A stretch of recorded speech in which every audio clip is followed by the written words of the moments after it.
This is the constant for training. Samurai wore 2 swords. Modern stuff doesn't do that. It's fine. It's not samurai. It's just loosely based on some movements and some esoteric practice. And one of the things you need to keep in mind at all time is you're always carrying a weapon with you wherever you are, whatever that weapon needs to be. That's what warriors do. Now, some places like the airports might be a ballpoint pen. Okay? But you always have a force multiplier with you. And it's part of your awareness, it's part of the tool that you use. And it's just what you do. So regardless of what we do, we have a second sword with us when we're training like this, and pocket folder, firearm, and pen. Hopefully mine will get here pretty quickly.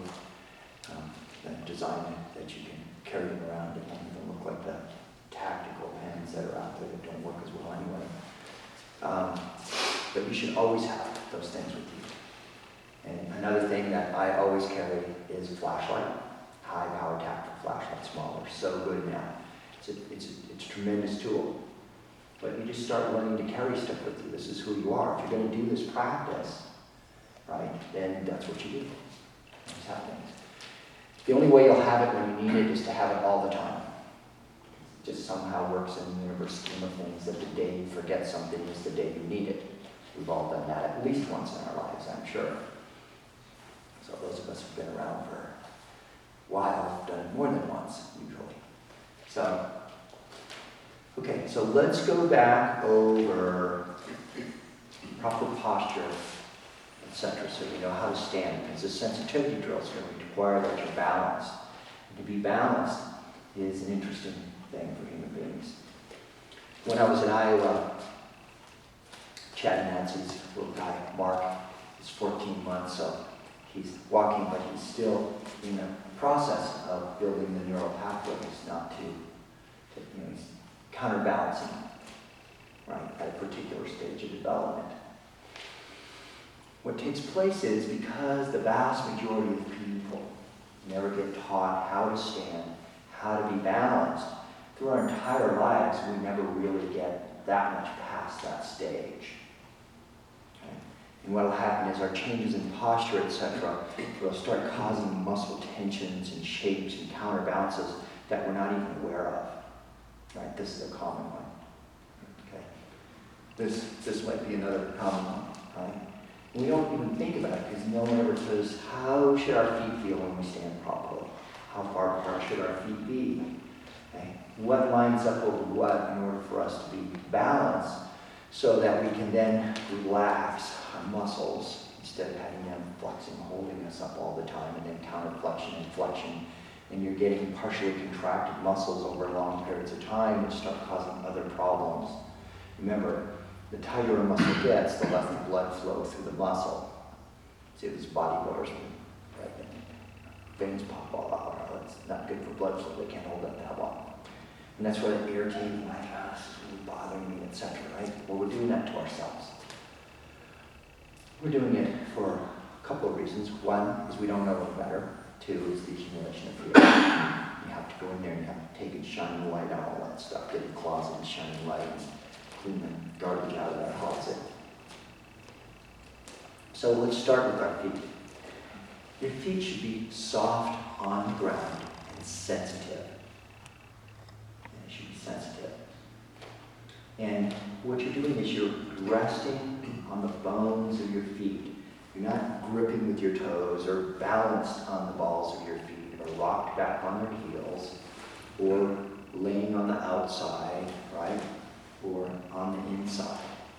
And this is true throughout all of our movements, all of our kata, all of our raza, all the techniques that we do. Right in the middle of some of these things, you should be able to turn and be seated properly on your feet. It means your knee has to be balanced over. It goes out over your big toe. It doesn't drop in or out. And the easiest way to tell in the beginning is, how's my foot sitting on the ground? Is it set? Are my toes relaxed? Are they spread a little bit? Or are they contracted in? Now, an easy way, a little practice that you should do is, so many people wear sandals of some kind these days, is look at people's feet when they stand or doing something. And stuff like this will not be uncommon.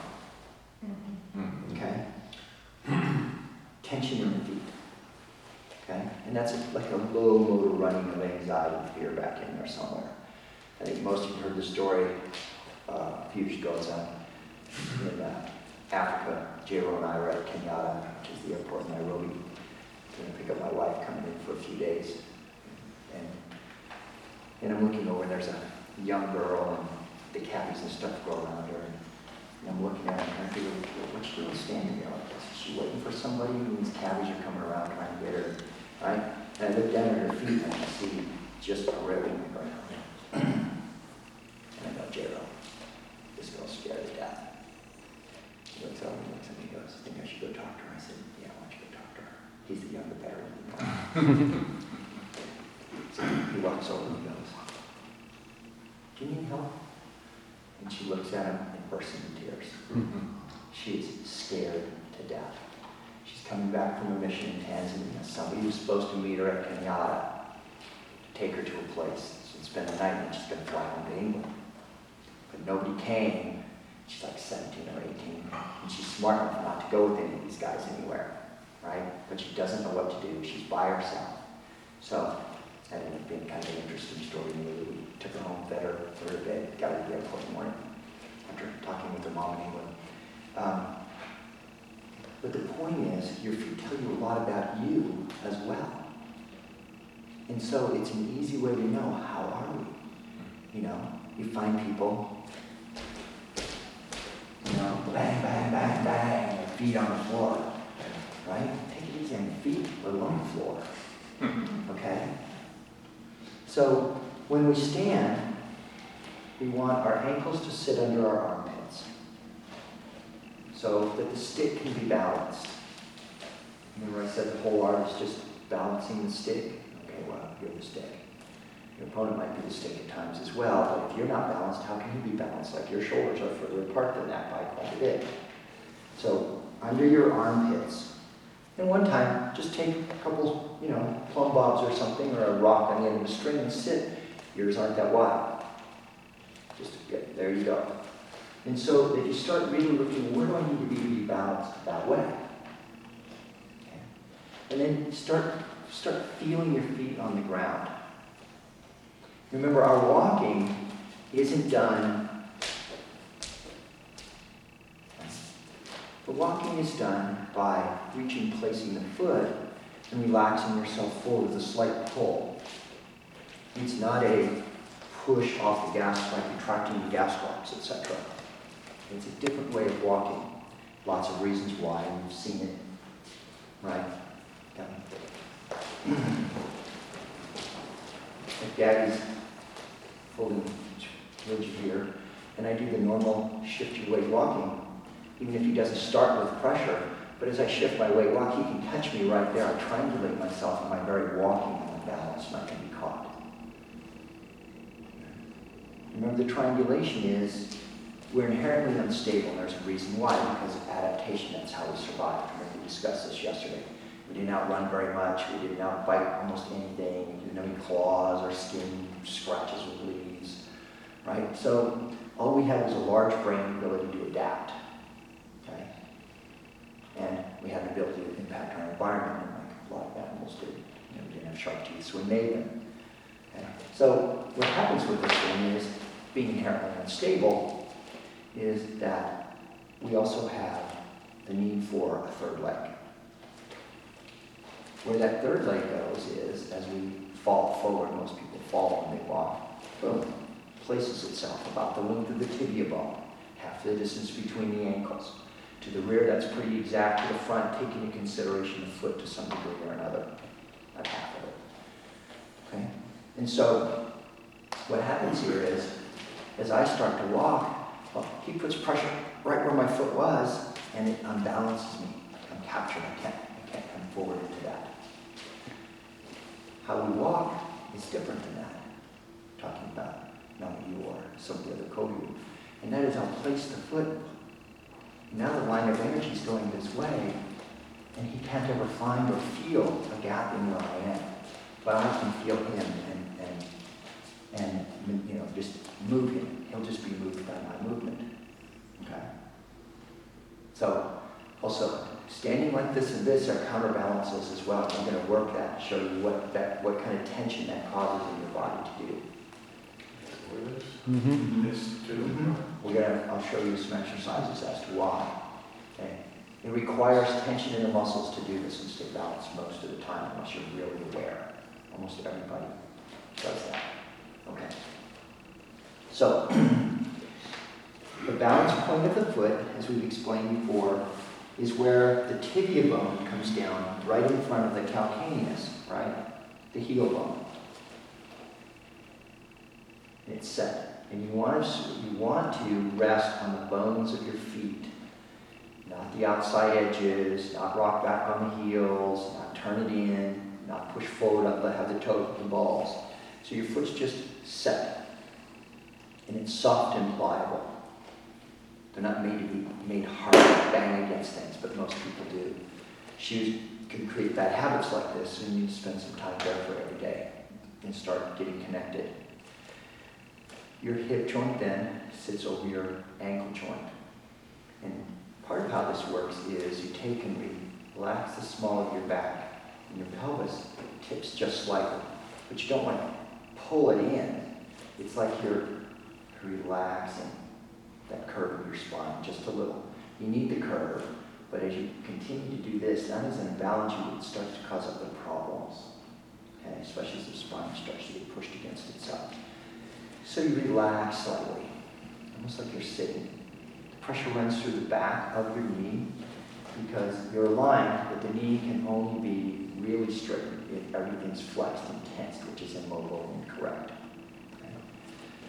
Your shoulder then, by opening, no pulling back, it's an opening forward. Your shoulders sit over your hip, which sits over your ankle.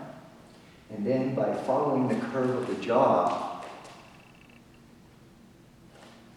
make sure I do this for the camera. Your head is, see, this gets really common now, right? Because people are concentrating and think about it, start jutting this forward, which causes all kinds of problems.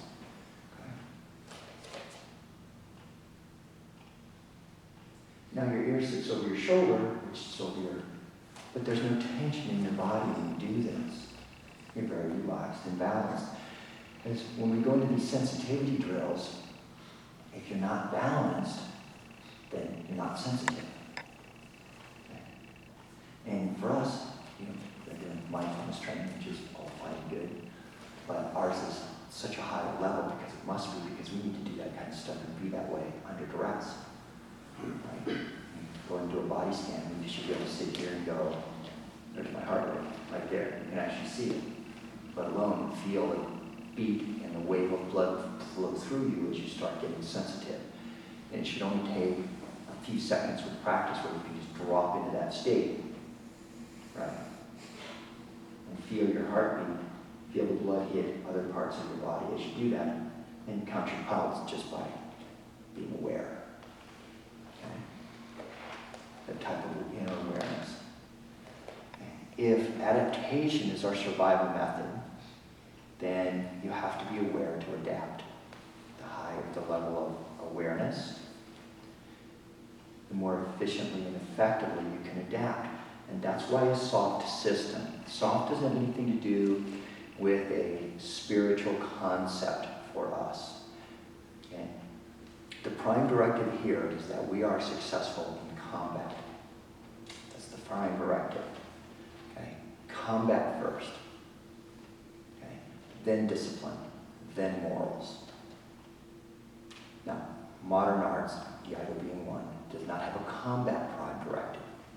It has a different prime directive because it's about the individual developing themselves for morality, etc., discipline, morals, right?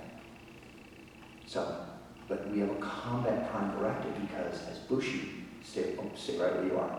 Don't move at all. Okay? Everybody come here real quick. It's real common, but it's, take a look. See the imbalance. Everybody see the imbalance. The head's going this way, then the body goes this way. Now, it could be from injuries you suffered from sports or something, or a fall as a child. Most of us have these things. Okay? And what he's doing is he's unconsciously counterbalancing himself because of things that take place. Like I have an anterior superior rotation of my pelvis from getting knocked off a horse when I was 13 in the winter. Okay? And so all we're doing is becoming aware. If you look at yourself in the mirror, then you can see that compensation. Yes. See here, going back. Head this way. So, not to worry. It's not about us being perfect. It's about us being aware of where we have things that we can help ourselves with. Okay. So, we are soft because it makes us the most effective at our prime directive, right? Samurai, one who serves. Bushi, to stop with the spear. Or to stop the spear. You know, bushi, one who stops the spear. Bu, to stop with the spear, stop the spear. Shi, right? And the Shinto concept, like musubu, is more to bring forth peace. But we do it because of the Setsuninto Katsujin Ken. You know, I explained to everybody yesterday, but it took us over 2 years and 4 Shodo masters to get that particular scroll, right, on the right side of the Kamiza, left as you face it, written by Kami Sensei out of Kyoto, because nobody wants to write the killing sword. And those of you who've seen the kanji, you can see the ken part of that, how it comes down, and it looks like a cut with almost a trace of blood at the bottom. And at the bottom, if you look at Katsujin Ken, it's like wrapped and put in a sheath. Okay? And, after a long letter of explanation, modern Japanese have a pacifistic constitution. They're not the people their ancestors were. And I had to explain to him that without the ability to take life, without the killing sword, without the sword that could cut down evil, there is no life-giving sword. Right? These are like the people that have the law of attraction belief system. Like, I'm just going to grant bad things to me and it won't happen to me. Kind of the rabbit concept. It's a foolish system, really. It means there's no law of attraction in the universe that way. There are laws of attraction, but not what they're talking about. Okay? Right? But we're not under that illusion. We know that there are bad things. We know that the only way good people or innocents get protected is that someone has to be there and has to have the capability to do what needs to be done. And that's our training, right? The one who serves, samurai, one who serves, bushi, white warrior or knight, okay, to stop with the spear, to stop the spear. Okay, so we're soft because soft gives us way more information in a far more compressed time frame about our opponent and removes information from them about us. Right? So the whole practice of high-level classical art, Kodyu classical art, is deception. Right? Sun Tzu, war is a matter of deception. So our whole thing is deception. And remember yesterday we started working on some disappearing movements because in every battle, after all, the eye is fooled first. And I'll give that to this latest Rajesh Renatus, but I think Epictetus probably came up with that because he lived before then, and who knows who quoted that before, but the eye is easily fooled, actually. Okay?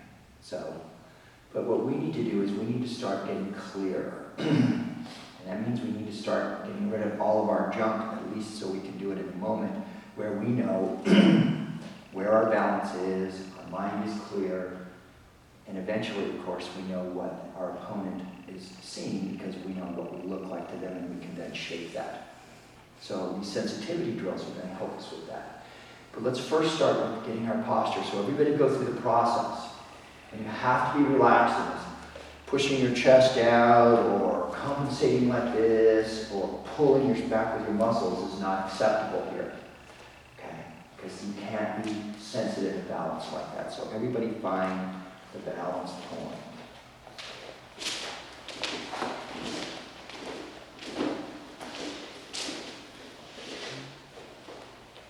Okay, now once you find the balance point, just bring your hands forward and cross them in front. If you're truly balanced and not holding muscle tension, that will pull you off balance to the front. If it doesn't, it means you're compensating by muscle contraction. Just like if I had the stick like this,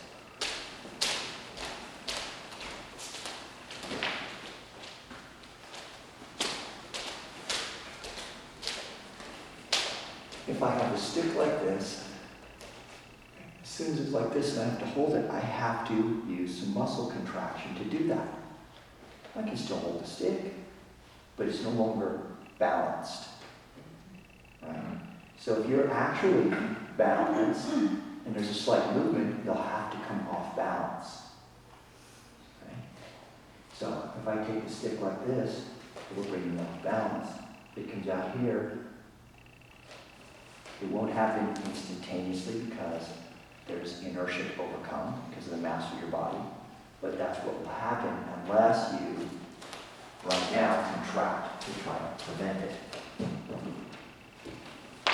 Or counterbalance, which we don't want to do right now until we actually find balance. So in counterbalancing, we do we're conscious of instead of mistaking proper counterbalancing for, we got muscle contraction instead. It holds in place. Okay, so try that to the front.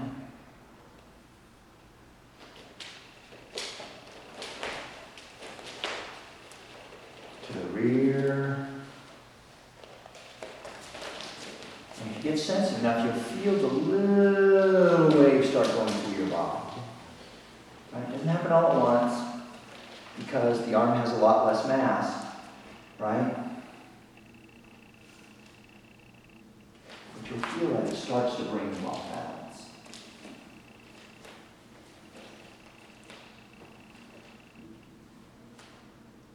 Are we recording? Mm-hmm.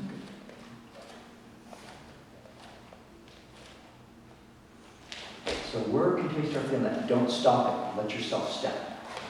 Don't contract because I want to show you where the contractions are so that you'll know. If you do this, let yourself go in the moment. Don't contract the muscles because we need to find out what muscles are we using to compensate for being balanced so we know where they are.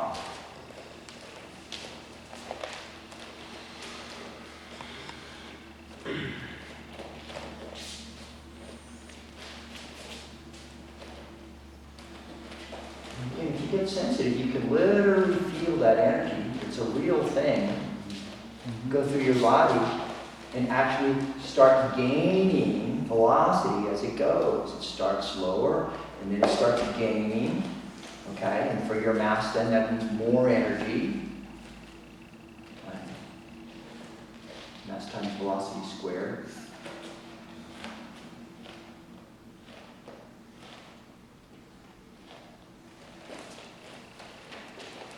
Okay, everybody, so these are things that you want to spend a little time with because this is about you learning you. I can't teach you this. You have to teach you this. Just a touch wider apart. There you go. Okay. Another thing for feet is make sure that you can turn one foot through when you do this. Okay, by pivoting just on the heel that you can turn a foot through. Otherwise, you'll be getting in your own way with some of our foot movements. Okay? Yeah. Okay, now what we're going to do is get balanced again. Put your hands in front. And as you start to tip, stop yourself. But you have to, just like before, get yourself here. Stop yourself.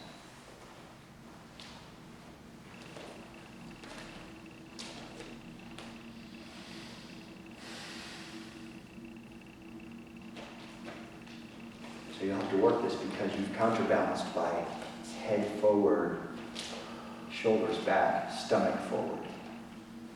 Okay?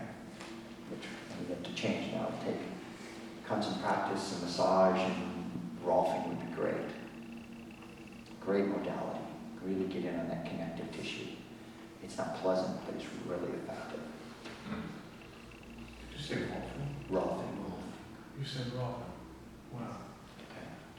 Somebody just talked to me about that recently. Yeah. Highly recommend it. In my mid-30s, I got rolfed from all the years of boxing, kickboxing, wrestling, and fighting. And my posture wasn't good. And my ribs, your ribs are supposed to, right? But it's become between built up damage and everything, and they become like armor. So they're not really armor. Okay? And so, and I've got before and after pictures which you can't see, kind of because I'm in it all together. But I can really see the difference in my shape. Really made a big difference moving forward. Right? To get yourself shaped properly. So what muscle are we using when we come here? The easiest one, there's more than one muscle. What muscle are you using to stop yourself from having a step? The legs. Okay. Front thigh. Usually if you relax enough, the primary muscle that you're going to use is the anterior tibialis. Okay? That's that muscle that runs anterior to the front or outside of your tibia bone. Okay? And if you're really relaxed and anything else, that's the one that you use to push against the floor to keep yourself. Okay? And then you go backwards, and you think, what muscle am I using there to keep myself from going backwards? Whether you can name it or not is not as important, that you find that muscle. Or there won't be one, of course. There's usually a primary, and then there's a secondary and tertiary flexion, right? This is one muscle fires, something has to balance it, so that's where you start getting secondary and tertiary. And they're harder to find sometimes. Secondary, not so bad sometimes, but sometimes. Right? You just try to lift your feet to do that. What are you using there? You'll find that anterior tibialis does a lot of work. Right? Feel how you pull on it a little bit as well. But you'll get sympathetic contractions in other muscles. So your job here is to really get sensitive with this. And when you do things, find out, well, what am I doing? Am I truly counterbalancing, relaxed, or do I just flex muscles? Almost everybody just flex muscles. Okay? They'll come here and do this, and they'll just put a little contraction in the anterior tibialis to keep yourself from having to move forward.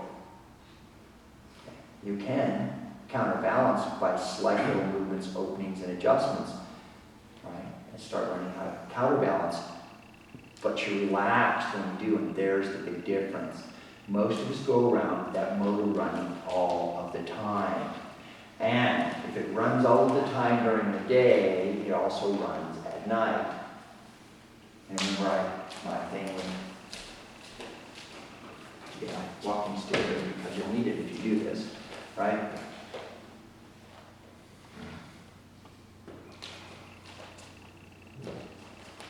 Asana posture,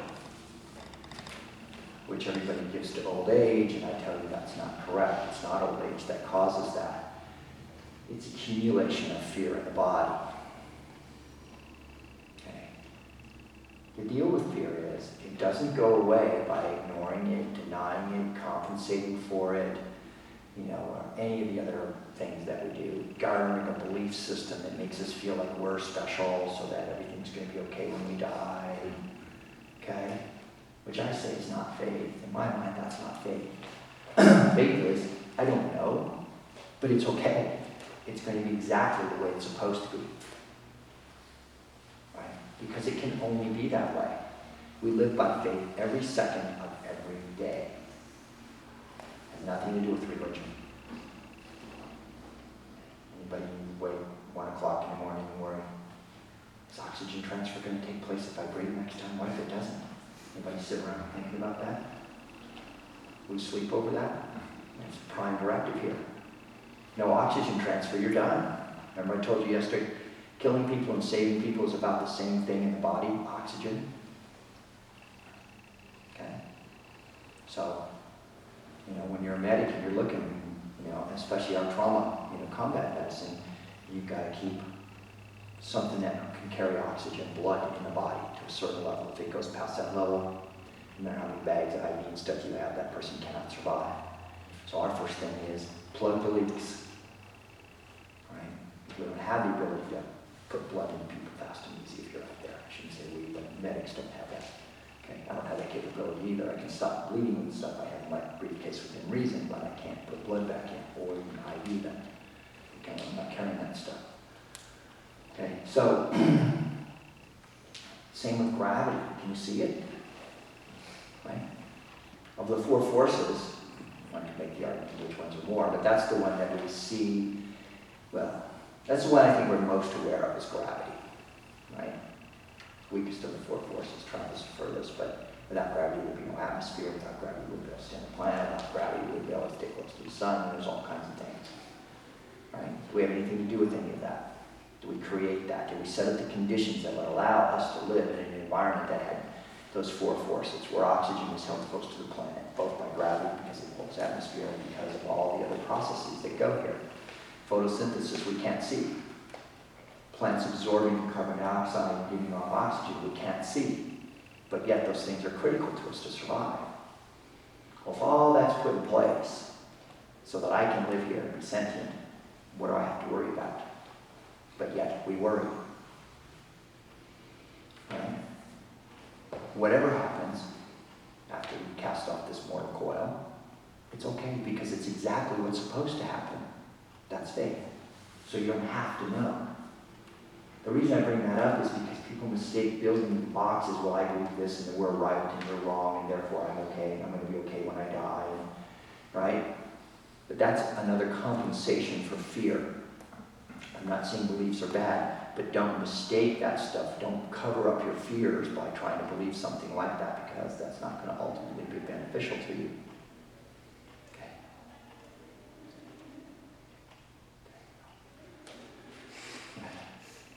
We want to have a relationship with fear. Accepting fear is the only way. Accepting. We're human beings. Fear is actually a gift for us. If you're walking, like we're saying, if you're walking in Africa, you don't have any fear, you're going to be need. That yellow grass, you're going to help fertilize that after you've been processed through some animal or another, right? That's how that yellow grass gets fertilized. That's what's going to happen. So fear isn't a bad thing unless we don't have a positive relationship with it. Okay? And even the ones that are maybe, like I have a visceral fear of heights. I get into a tall building or something, it hits me like, somebody might have that, or claustrophobia or something, right? But now, I've taught myself how to deal with that. I told you guys a few years ago, I was down in Barbados helping some SAS guys teach their military how to rappel off the tallest building in Barbados. It's not all that tall, but when you're standing up there, it sure looks tall. Right? It's like 12 stories or something. Okay? So, I know that's going to take place. And what I've learned through my training, etc., is accept the fear, know it's going to be there, don't allow the fear to have any more impact than it does, and it'll go through, pass away, you checked all your belays and your safety gear, you get on the edge of that building, and you start helping people. And you can do it, but it's by the accepting of the fear. When you deny, suppress, ignore, compensate for, dominate, okay, you're creating other problems for yourself. Now, you may be able to function in a moment like that, but you're creating other problems. So what also happens with people as they get older is called red light somatic reflex. We talked about this a little yesterday. Soma for the Greek word for sleep. And those fears don't go away when you're asleep. That motor's still running, so you start getting contractions in your sleep. And it literally starts shaping your body, right? And so slowly you're getting pulled out of shape, and then 14.7 pounds per square inch. Like, if something's lined up like this, it's going to stay here for a while. But if it's out like this, it's going to tire a whole lot faster. Okay? So your body starts slowly getting shaped by your fears. Right? Because once you get that particular relationship with yourself, and that makes, of course, a particular relationship with universe reality, that impact on you is what it is. Which is why we want to understand how the universe works, put ourselves in harmony with it, instead of fighting against it, overreacting to it, compensating for it. Does that make sense? Mm-hmm. Okay. And he would say that one of the fastest ways to gain posture real quick is to open the heart. Okay, open the heart. Remember I showed you, what's your name again? Adam. Adam, if you would please behind me. Soft touch on the shoulders. Each rub right here, side, side, side, side. Okay, so when we were talking about this is not the answer. That's Feel how my shoulders don't move on the second one, Adam. Mm-hmm. Okay? It's opening, and in the Hindu, this is your heart chakra, opening the heart, having the courage to open your heart. And just the opening of the heart, like when you begin, right, sun salutations in yoga, just the opening of the heart will put you back in balance. But it can't be contraction, because that's not acceptance. Thank you. Open the heart, and that will put you in. It takes courage to open the heart because it makes us vulnerable. But at the core of this training we're doing is we give the opponent a real opportunity to kill us. You really, literally give up that opportunity. It has to be real. He has to have the possibility. Because if not, he'll see that it's not real. And so when he comes in, he's going to already have another ura behind that emote that he knows that's not real. You have to give up to get. Way of the universe. Remember I said it was hard for me to give up to get this type of knowledge and ability because I was really successful at the other way. I said I was an undefeated kickboxer, I was a big guy, I was fear motivated, fear of failure, so I was driven. But I had to give that up if I wanted the other. They're not compatible. You can't have them both. It's just the way the universe works, right? So, with fear, it's accepting. Accept the fear. Take a look at it. Here's the fear. And then break it down a little bit. Like, we're in interesting times in the world. Once again, imagine that. The circle turns again. And there's going to be some more difficult times, dangerous times, deadly times. It's the way of the world. Accepting that this is the way, instead of worrying about it all the time. Whether you like this administration or don't like this administration. Whether you like what's happening here or don't like what's happening here. Whether the world over here is happening this or that. Whether the planet's going to warm or not. Of course the planet's going to change. It's changed throughout its history. Do we have something to do with that? Yeah, probably. Is it smart for us to do that? No. Are we going to do anything about it, really? No. Whether we actually could, even at this point, certainly nothing that's been proposed is going to make any difference, except to people's financial state. Are people going to take advantage of fear? Absolutely. Right? Politicians and people who want to rule you, do so by fear, like the sheepdog herds the sheep by fear, not actually making sure they do. So accepting that doesn't mean you have to capitulate to it. But accepting that that's the way things are, and allowing that just to be like that, is what starts to free you and take some of those inner fears away. Are you going to be hurt emotionally? Yes, you are. Something going to happen to hurt you emotionally deeply? Yes, it will. Right? Something happened here. Are you going to get older and things not work as well? Absolutely. Right? But accepting that that's part of the whole deal. And especially for all of you guys, some of you are fairly young yet, but some of you are getting to the point where you have to start thinking about this. Some of us are definitely thinking about it. Okay? A couple of years ago, I was taking my dad to the store when they were still living down close to us. And he's got degenerative macula because he smoked, but he was like 87 at the time or so, 86, 87. I got in the car and go, Pop, this is a one-way street, right? He goes, yeah, I know, but it sucks. I go, no, it doesn't suck. That's just the way it is. You don't get the one without the other, right? You don't get a child going through everything. You don't get the life. You don't get the one without the other. It doesn't happen like that here. And anything that you see anywhere at any time, right? You don't get to have that child without all the fear that comes with having that child. Oh my God, they're going to have the drowning dreams and they got caught in the fire. What am I doing? You get all that. Somebody takes them. You get all that fears that come to you, right? You feel responsible. This is being. You feel completely, right? We don't get the one without the other. I said, if you look at all, it's all going to be black. Everybody's saying that. Well, that's what your sister says. And she's right. Here's a beautiful day with your oldest son. Let's just go have a good time and not keep projecting out to things that aren't real. The future's not real and the past isn't real, but yet we spend most of our time in those two places. Okay?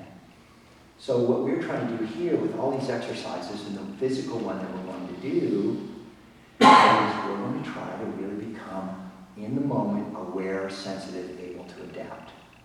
Because all those cool throws where somebody grabs a finger and they're launched across the room happen because in that moment you have an increased ability to perceive, adapt, manage energy that comes from a particular state that you have to spend time developing.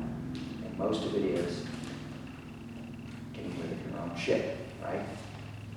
As I said, if you want to learn this, bring a shovel. Because you got a lot of work to do. You know, it's not even the fact that you got to shovel all that stuff that you came in with. It's that you continue to make it. Gee, why don't you quit making so much? You get tired of shoveling this. So part of the process is let's make less so that we can actually maybe get ahead of the game here. I'm convinced we'll be doing this at least through this lifetime. Okay? But we come to the realization that it is us. We are the thing in the way. The guy in the mirror, he's the problem. Right? Or the opportunity to change. And all the stuff that comes to us, handled properly, will help us grow. So,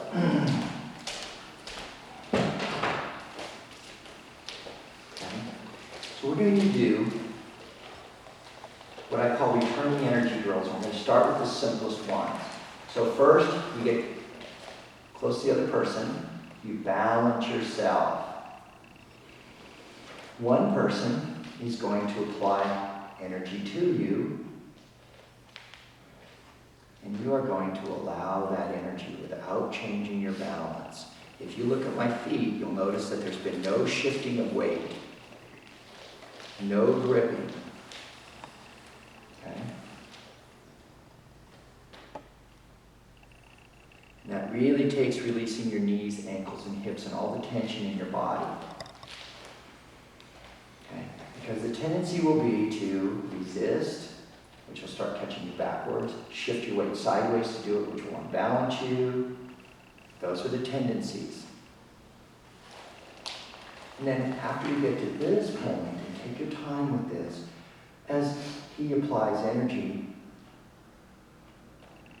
if I keep myself perfectly balanced, he will actually unbalance himself by his pushing. I don't actually do this. Remember I told you with this, one of the interesting things with this art is the better you get, the less credit you can take for your skill. Because it's not you. You are the problem, and as you get rid of you out of this process, the ability, what you can do actually becomes ever more. And the realization that it's not about you is very interesting. It's beneficial in my opinion. But the less of you, the better this works. In the sense of your fear-based ego and you need to do something. Remember I made the analogy with long-range shooting like sniping. Everything I do degrades the shot. The less I do, the better the shot. Okay? In that sense, this is the same thing. The less I do here. So, if you'll notice this as well, my relationship to my arm, etc., here doesn't change. Because if he starts applying energy, and I change that relationship, well, it's a whole different process now. I need to accept the energy. And this isn't a game to fight about. Because if you start resisting fighting, you'll learn nothing here. Except that maybe you're not ready for this. Too far apart. No, too close to you. Little bits at a time. Don't make... Figure out how many of these. Like, okay, I'm inspired, but I'm here. Okay. Oh, okay. And then you can figure it out. Okay? Right? And see how hard it is just to stand balanced. Right? How hard it is just to stand balanced and relaxed and allow it. Right? No kidding. Right? Just to allow yourself just to be in the moment can be challenging. Chatter, chatter, chatter, chatter, chatter, chatter, chatter, chatter, inside, whether it's movement chatter or inner dialogue chatter or, whatever it happens to be chatter. Okay? So this will be a process. And don't get impatient about it and don't get down on yourself if you can. Like, I can do this for 2 seconds and I can't do it anymore. Well, just work for 3 seconds. Right? Because the way the brain works, if you continually come back to the practice, remember, try, fail, try again, fail better, try again, fail better than that, think about how that would come back, try, fail better. That's the whole process all the time. Remember, the perfect practice, is not achievable. Better practice is achievable. Practice to the point where nobody else can tell is achievable. Vladimir Horowitz used to say, if I don't practice for 1 day, I can tell. If I don't practice for 2 days, my wife can tell. If I don't practice for 3 days, the world can tell. Okay? So what we want to do is slowly expand that capability. And then, of course, you can't stay in that state. Well, I shouldn't say that. I don't know if you can stay in that state for all the time, but you'll find where you can just shift gears into that state. Just drop into it, literally, like, boom, you're in it. Pop. And if you're going to be involved in things of violence, you have to have the capability of shifting from one mind, pump into that mind in an instant. Right? And that's what we're working on developing. So, once again, both people, I'm going to apply the energy to Gabby. And shift it this way, to the right. Okay. Apply to you. You collapse this. Just relax and keep this absolutely the same. Turn right around that center point. Now you're starting. Relax. So you shift your weight right away. Don't shift your weight. No, shift your weight. Go to the left. Go to the right.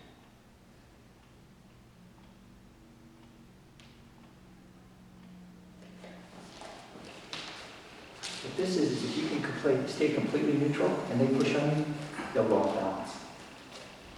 If you get involved with them, that's a whole other ballgame. You should have watched that last night. Right? That's going back and forth in a contest, back, forth. That's a whole different process. Right? At one point in my life, I had to go through that process. Right? But here, this is very different. This is, if I can not get involved in that part, they'll just move themselves. They'll just move themselves. And this becomes extremely important. One, to teach you how to become that neutral. Two, that this really works. Okay? And then down the road, you get to be where at any point I start gathering him, he can shift and change and push, and we just can't move our feet. That becomes a lot of fun. It becomes very frustrating with me when you're doing it. But you'll gain an ever greater ability to adapt or even, right, get yourself out of the way to do this. So let's go through this practice. If you've done it a little, work with somebody who hasn't. The amount of pressure it should take to move you is the amount of pressure it would take to move a hanging shirt. Right? We don't want to bring the knife out. It's messy. Sorry, John, I do it to myself too. It's quite amazing. Okay? The Marines got me about 6 weeks ago. I got myself a week ago, so it's a process. Okay?